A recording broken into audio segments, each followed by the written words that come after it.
जय हिंद दोस्तों। एग्ज़ाम की पॉइंट में एक बार फिर से आप सभी का स्वागत है। दोस्तों, आज के इस वीडियो में हम एनसीईआरटी सार संग्रह के अंतर्गत भारत का जो संवैधानिक विकास है, भारतीय संविधान के अंतर्गत जो पहला टॉपिक है भारत का संवैधानिक विकास, उसके एमसीक्यू को डिस्कस करेंगे। दोस्तों, यहाँ पे आपको पूरी एनसीईआरटी का जो भारतीय संविधान है उसके सारे एमसीक्यू कराए जाएंगे। तो देखते हैं दोस्तों, आज का जो पहला क्वेश्चन है, निम्नलिखित में से किस अधिनियम के द्वारा कलकत्ता में सर्वोच्च न्यायालय की स्थापना की गई। तो दोस्तों, जो कलकत्ता में सर्वोच्च न्यायालय की स्थापना की गई थी वो रेगुलेटिंग एक्ट किसके तहत 1773 के अंतर्गत की गई थी। यहाँ पे दूसरा क्वेश्चन बनता है कि कलकत्ता में सर्वोच्च न्यायालय की स्थापना कब की गई। देखो याद रखना, 1773 रेगुलेटिंग एक्ट के तहत तो सर्वोच्च न्यायालय की स्थापना की गई थी, लेकिन जो स्थापना हुई थी वो 1774 में हुई थी, यानी एक साल बाद। ठीक, याद रखना 1773 रेगुलेटिंग एक्ट के आधार पर हुई थी और 1774 में क्या हुआ था, कलकत्ता में एक सर्वोच्च न्यायालय की स्थापना की गई थी। ठीक है। और दोस्तों, जो इसके प्रथम मुख्य न्यायाधीश थे, अगर कभी क्वेश्चन पूछा जाए कि इसके प्रथम मुख्य न्यायाधीश कौन थे, तो दोस्तों सर एलिजा इम्पे थे। कौन थे? Sir Elijah Impey. ठीक है, एलिजा इम्पे। अगला क्वेश्चन, भारत शासन अधिनियम में प्रतिनिधि व लोकप्रिय घटक बनाने का प्रयास किस अधिनियम के द्वारा किया गया। दोस्तों, किसी भी टेस्ट में भारत के संवैधानिक विकास से यहाँ से कोई ना कोई क्वेश्चन जरूर उठाया जाता है, क्योंकि ये आधा हिस्ट्री को अटैच करता है और यहाँ से पॉलिटिकल साइंस को वो अटैच करता है। तो दोस्तों, ये पूछ रहा है कि भारत शासन अधिनियम में प्रतिनिधि और लोकप्रिय घटक बनाने का प्रयास किस अधिनियम के द्वारा किया गया था। तो किसके द्वारा किया गया था? तो भारतीय परिषद अधिनियम 1861 के तहत। ठीक है दोस्तों, बात है क्या इसके अंतर्गत, मैं डीपली इसलिए समझाता हूँ कि आपको पता चल जाए कि वो पूछ क्या रहा है और इसके अलावा इससे कौन से क्वेश्चन बन सकते हैं। तो भारतीय परिषद अधिनियम का जो 1861 के द्वारा हुआ क्या था कि उसे प्रतिनिधि और लोकप्रिय घटक बनाने का मतलब है कि वहाँ पे क्या किया गया कि जो वायसराय की परिषद का विस्तार किया गया। और यहाँ पे वायसराय की जो परिषद थी, इसमें सदस्य थे पहले कितने? 4। ठीक है, तो इसमें अन्य 5वें सदस्य की भी नियुक्ति की गई। ठीक है, और इन 5 सदस्यों में से यहाँ पे लोकप्रिय बनाने का अर्थ है कि इसमें भारतीयों को भी शामिल किया गया। और यहाँ पे कैनिंग ने क्या किया था, 3 भारतीयों को शामिल किया था, जिसमें बनारस के राजा, पटियाला के महाराजा और सर दिनकर राव थे। ठीक है, अगला क्वेश्चन, किस अधिनियम के द्वारा भारतीय विधान परिषद को बजट पर चर्चा करने की शक्ति प्राप्त हुई। यानी दोस्तों, सिंपल भाषा में अगर मैं बोलूं कि किस अधिनियम के द्वारा भारतीय लोग क्या कर सकते थे, बजट पर चर्चा कर सकते थे, तो दोस्तों वो अधिनियम था भारतीय परिषद अधिनियम 1892। कौन था? भारतीय परिषद अधिनियम 1892 था, जिसके द्वारा भारतीय लोग क्या कर सकते थे कि बजट पर चर्चा कर सकते थे। ठीक है, और यहाँ पे वायसराय ने क्या कर दिया था कि वायसराय की परिषद सदस्यों की संख्या को बढ़ा दिया गया था। ठीक है, जिसमें बजट पर चर्चा करने की शक्ति भारतीयों को प्रदान की गई थी। लेकिन दोस्तों याद रखना, भारतीय परिषद अधिनियम 1892 के द्वारा बजट पर चर्चा तो कर सकते थे, लेकिन मतदान देने का कोई भी अधिकार नहीं था, यानी अप्रत्यक्ष निर्वाचन पद्धति का आरंभ हुआ। क्वेश्चन पूछा जा सकता है कि अप्रत्यक्ष निर्वाचन पद्धति का आरंभ किस अधिनियम के तहत किया गया। तो दोस्तों, भारतीय परिषद अधिनियम 1892 के द्वारा ही अप्रत्यक्ष निर्वाचन पद्धति का शुरुआत हुई। ठीक है, अगला क्वेश्चन, सूची 1 और सूची 2 को सुमेलित कीजिए। दोस्तों, सूची 1 और सूची 2 को सुमेलित कीजिए का मतलब क्या है? पहली चीज है यहाँ पे नियंत्रक मंडल की स्थापना। तो दोस्तों, जो यहाँ पे नियंत्रक क्या है, मंडल की स्थापना है, नियंत्रक मंडल की स्थापना की गई थी पिट्स इंडिया एक्ट 1784 के द्वारा। ठीक है, पहले यहाँ पे देखो, नियंत्रक मंडल की स्थापना पिट्स इंडिया एक्ट ये है 1784 के द्वारा। यहाँ पे हुआ क्या था कि 1784 में कंपनी के द्वारा क्या किया गया, राजनीतिक क्रियाकलापों को नियंत्रित करने के लिए इंग्लैंड में क्या 6 सदस्यीय नियंत्रक मंडल की स्थापना की गई थी। तो यानी पिट्स इंडिया एक्ट 1784, इसके साथ सर्वोच्च न्यायालय की स्थापना अभी बताया मैंने, विनिमय अधिनियम बोलो या रेगुलेटिंग एक्ट बोलो, एक के साथ मैच हो जाएगा। ठीक है, ईसाई मिशनरियों को भारत में कार्य करने की अनुमति। दोस्तों जो ईसाई मिशनरियाँ थी उनको भारत में कार्य करने की जो अनुमति दी गई थी वो चार्टर अधिनियम 1813 के आधार पर दी गई थी। ठीक है, यानी वो यहाँ पे क्या कर सकते थे, अपने धर्म का प्रचार कर सकते थे। यानी सिंपल भाषा में अगर क्वेश्चन पूछता है कि ईसाई धर्म के प्रचार की छूट कब दी गई थी या किस अधिनियम के आधार पर मिली थी, तो चार्टर अधिनियम 1813 के आधार पर दी गई थी। और चौथे के साथ ऑलरेडी चौथा हो गया कि गवर्नर जनरल की परिषद में कानून सदस्य की नियुक्ति चार्टर अधिनियम 1833 के आधार पर की गई थी। ठीक है, अगला क्वेश्चन, किस अधिनियम के द्वारा केंद्र में द्विसदनीय विधायिका बनाई गई थी। तो दोस्तों जो केंद्र में द्विसदनीय क्या की गई थी, विधायिका को बनाया गया था, वो बनाया गया था भारत सरकार अधिनियम, कहाँ पे है, हाँ ये बनाया गया था भारत सरकार अधिनियम 1919 के द्वारा। भारत सरकार अधिनियम 1919 के द्वारा क्या किया गया था, द्विसदनीय विधायिका को तैयार किया गया था, द्विसदनीय विधायिका की स्थापना की गई थी। अगर यहाँ से क्वेश्चन पूछा जाता है कि किस अधिनियम के द्वारा प्रत्यक्ष निर्वाचन प्रणाली, अभी मैंने कुछ देर पहले क्या बोला था आपको, अप्रत्यक्ष निर्वाचन प्रणाली, याद रखना दोनों में दो अलग अलग क्वेश्चन बन जाएंगे। पहला क्वेश्चन हो जाएगा अप्रत्यक्ष निर्वाचन प्रणाली की शुरुआत किस अधिनियम, भारत परिषद अधिनियम 1892 के द्वारा। और यहाँ पे पूछा जाता है यदि कि प्रत्यक्ष निर्वाचन पद्धति को या द्विसदनीय व्यवस्था को किसके आधार पर अपनाया गया, तो फिर हो जाएगा 1919 भारत परिषद अधिनियम के आधार पर। ठीक है, अगला क्वेश्चन, किस अधिनियम के द्वारा महिलाओं को मत देने का अधिकार दिया गया है। तो दोस्तों भारत में जो महिलाओं को मत देने का अधिकार दिया गया था वो भी भारत सरकार अधिनियम 1919 के आधार पर दिया गया था, जहां पर क्या हुई थी, प्रत्यक्ष, ठीक है, जो यहाँ पर क्या हुई, प्रत्यक्ष मतदान की शुरुआत हुई थी। और इसी के आधार पर क्या किया गया था, प्रांतों में द्वैध शासन की स्थापना की गई थी। या क्वेश्चन बन सकता है कि भारत में द्वैध शासन की स्थापना किसके आधार पर की गई थी, तो 1919 भारत सरकार अधिनियम के आधार पर की गई थी।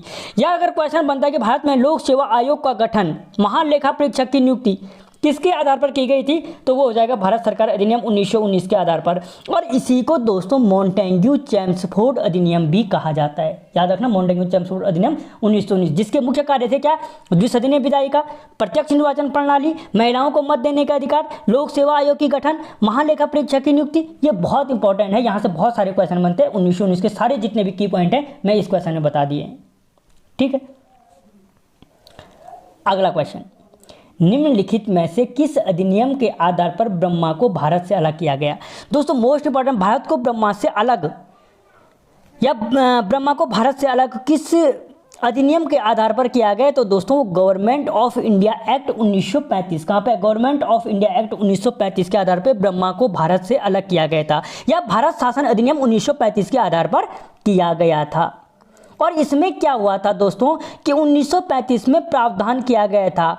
ठीक है, लेकिन अगर पूछा जाए यहीं पे क्वेश्चन है कि ब्रह्मा को भारत से अलग किस अधिनियम के आधार पर, 1935 के अधिनियम के आधार पर। ठीक है, लेकिन ब्रह्मा भारत से अलग कब किया गया, तो दोस्तों फिर आंसर हो जाएगा 1937 में। आगे देखा तुमने 73 में क्या हुआ था, कलकत्ता उच्च न्यायालय की स्थापना का सिफारिश 74 में स्थापित हुआ। 1935 में, ठीक है, ब्रह्मा को भारत से अलग करने का क्या किया गया, गवर्नमेंट ऑफ इंडिया एक्ट के तहत, लेकिन हुआ कब, 1937 में। ठीक है, और इसी के आधार पर उड़ीसा एवं सिंध नाम के दो नए प्रांतों की स्थापना की गई थी। ठीक है, और दोस्तों जो गवर्नमेंट ऑफ इंडिया एक्ट 1935 है, इसी के आधार पर 1 अक्टूबर 1937 को दिल्ली में संघीय न्यायालय की स्थापना की गई थी। ठीक है, यानी अगर क्वेश्चन बनता है दिल्ली में संघीय न्यायालय की स्थापना कब की गई, तो 1937 में की गई, 1 अक्टूबर 1937 में।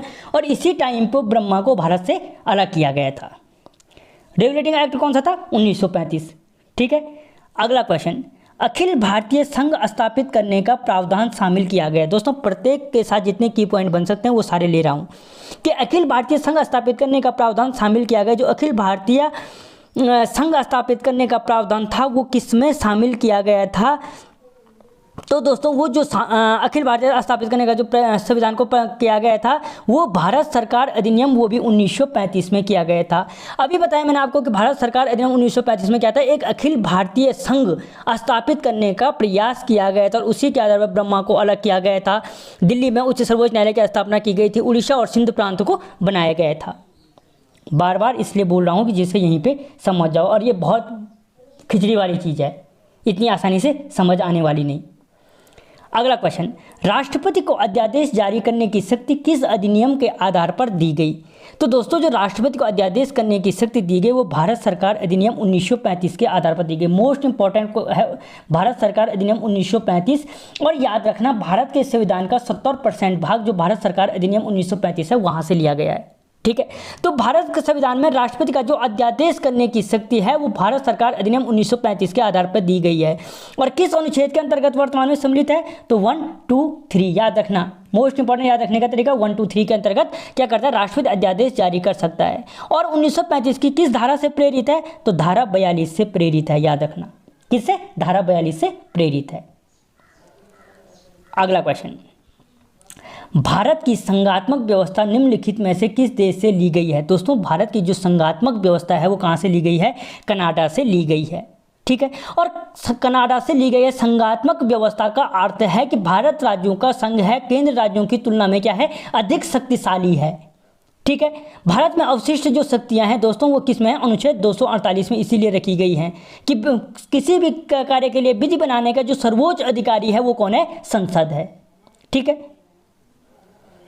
अगला क्वेश्चन, भारतीय संविधान में मौलिक अधिकार की अवधारणा किस देश से ली गई है? दोस्तों जो मौलिक अधिकारों की जो अवधारणा है, किसकी मौलिक अधिकारों की जो अवधारणा ली गई है यहाँ पे, वो ली गई है आपके संयुक्त राज्य अमेरिका के संविधान से ली गई है, ठीक है। और दोस्तों भारतीय संविधान के जो मौलिक अधिकार हैं वो किस में हैं? भाग 3 में लिए गए हैं। किस में? भाग 3 में लिए गए हैं, ठीक है। और दोस्तों ये अमेरिका के किस से प्रेरित हैं? तो ये अमेरिका के अधिकार पत्र, जो अमेरिका का अधिकार पत्र है वो किस नाम से जाना जाता है? Bill of rights, bill of rights के नाम से जाना जाता है। यानी अमेरिका के जो बिल ऑफ राइट्स है उससे प्रेरित है हमारे देश के संविधान के मौलिक अधिकार, ठीक है। अगला क्वेश्चन दोस्तों, डॉक्टर भीमराव अंबेडकर, जो डॉक्टर भीमराव क्या थे दोस्तों? अंबेडकर जी थे।